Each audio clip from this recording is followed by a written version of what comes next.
弟兄姊妹平安，今天是2022年的5月5号。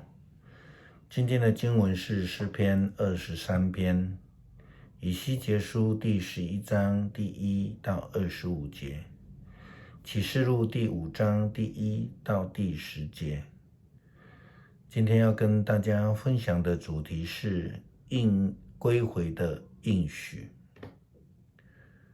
圣诗有一首，它的首句是迷路的人当回转。第一节的歌词这样说：迷路的人当回转，要朝见我们的天父。天国故乡满满的荣光，什么人可以到那个地方？真实悔改、谦卑认罪，这样的人都可以。恩典慈爱遍满全地，福气永远不会。这首诗呢，每一节的第一句话都是迷路的人应当回转。为什么每一年过年的时候，车票总是一票难求？那是因为大家都想要回家团圆，特别是出外的人。也正如同美国在感恩节的节期当中，国内的这个机场、国内线、国内航班总是会塞爆。归回几乎是人们的共同愿望。离开的人总有一天想要回家。在台湾，我们知道有一群在1949年跟着国民党在中国战败之后逃到台湾的人们，他们总是想着要落叶归根。人们视归回是一个恩典。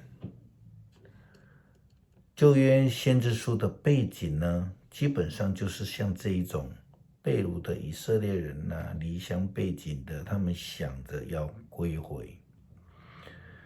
但是在想要归回的时候，先知总是提醒再提醒他们，要先悔改认罪，归回上帝的道路。所以对于基督徒而言，能够归回到上帝的里面，比在肉体上的归回来得重要。事实上，对于以色列人来说，他们的故乡也是一个落地生根的结果，是上帝应许他们一个更美之地。意思就是说，迦南地之所以重要呢，并不是因为它是故乡。事实上，迦南地并不是以色列人历史当中的故乡，而是因为有上帝的应许，那是应许之地啊。所以这个回归是跟上帝有关系，这是更重要的一个事情，一个方向。我们提到说，外出的亲人回家团圆，这个当中一定有一个非常重要的一个关系点，或者是说他们的所重视的亲人还在，否则的话，家乡再美也只不过是一个美丽的景点，或者只是多一个回忆儿时或是过去的回忆而已。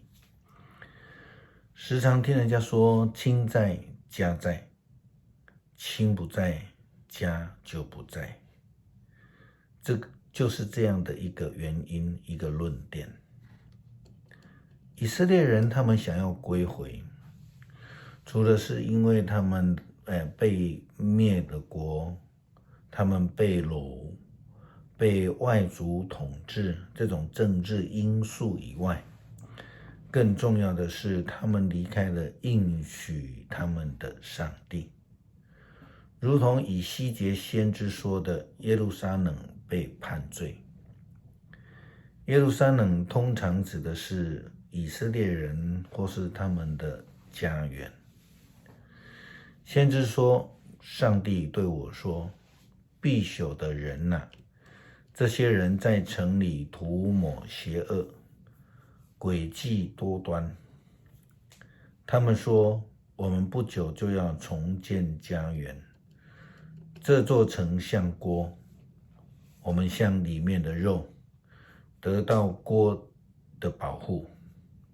所以必朽的人啊，你要公开指责他们。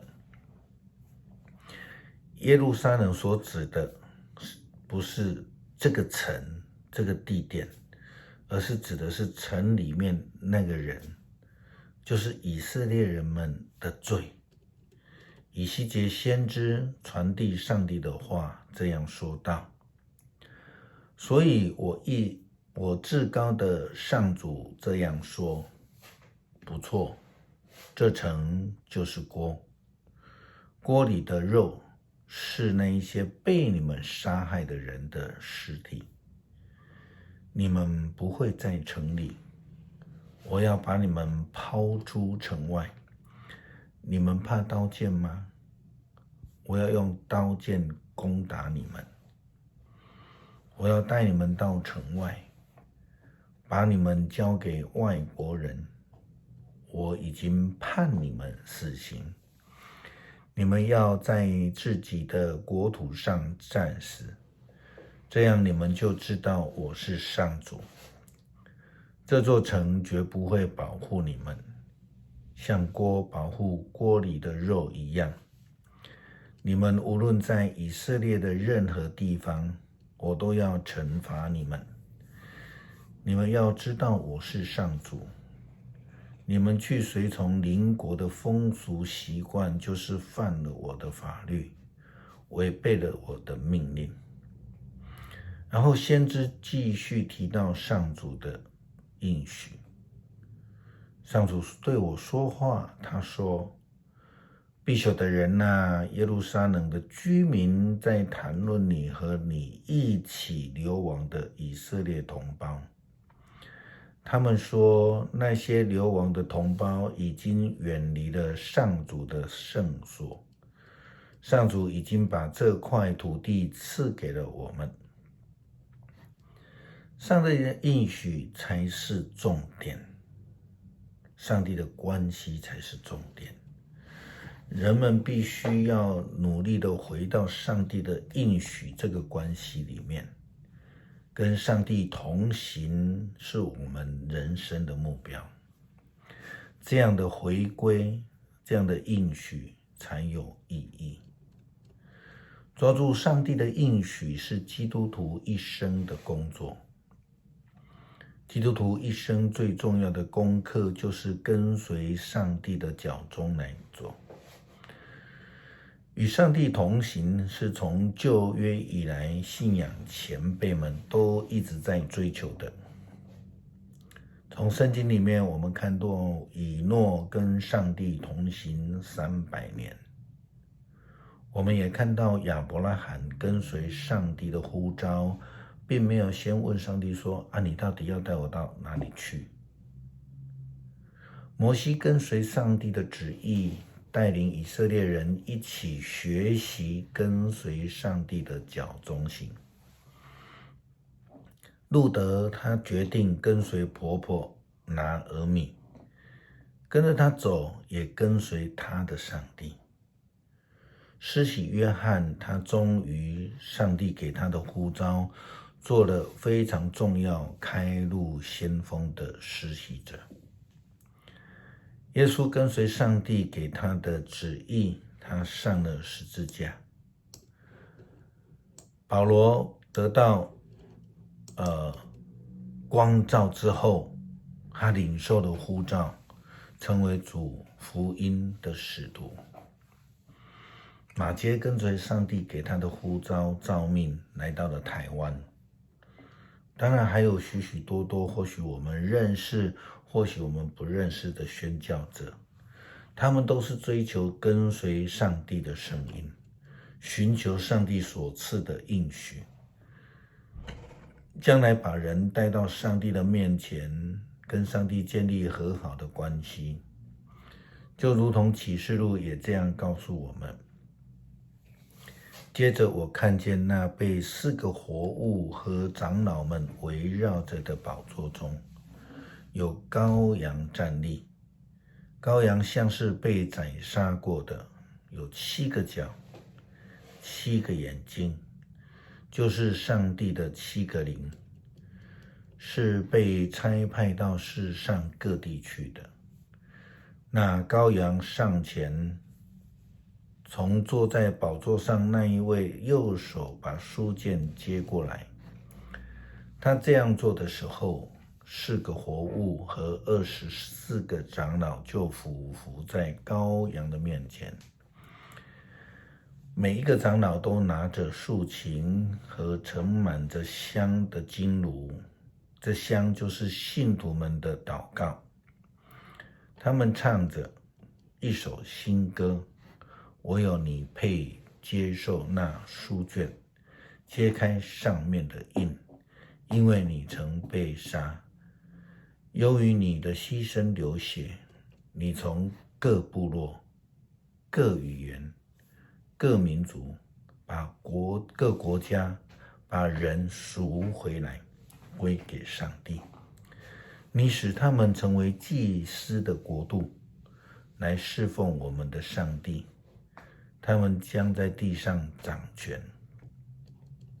所以我们知道这个救恩就是透过羔羊，透过主的仆人，将人从罪中赎回来。我们也要领受这样的应许的呼召。诗篇23篇，上主是我的牧者，我一无缺乏。他使我躺卧在青草地上，领我到安静的溪边。他使我的心灵复苏，他照着应许引导我走正路。纵使走过阴森山谷，我也不怕灾害，因为你与我同在。你用杖领我，用棍护我，在敌人面前，你为我摆设宴席。你待我如上宾，斟满我的杯。你的恩惠慈爱终身不离我，我要永远住在你的殿宇当中。感谢上帝，在我们还不认识你的时候，你就将救恩预备了给我们，使我们一旦接受耶稣为基督，口里承认，心里相信，就能得救。让我们和保罗一样，能够在生命当中遇见主，并得到上帝的转变，成为主应许的仆人。恳求主帮助我们。祷告是奉主耶稣基督的圣名求，阿们。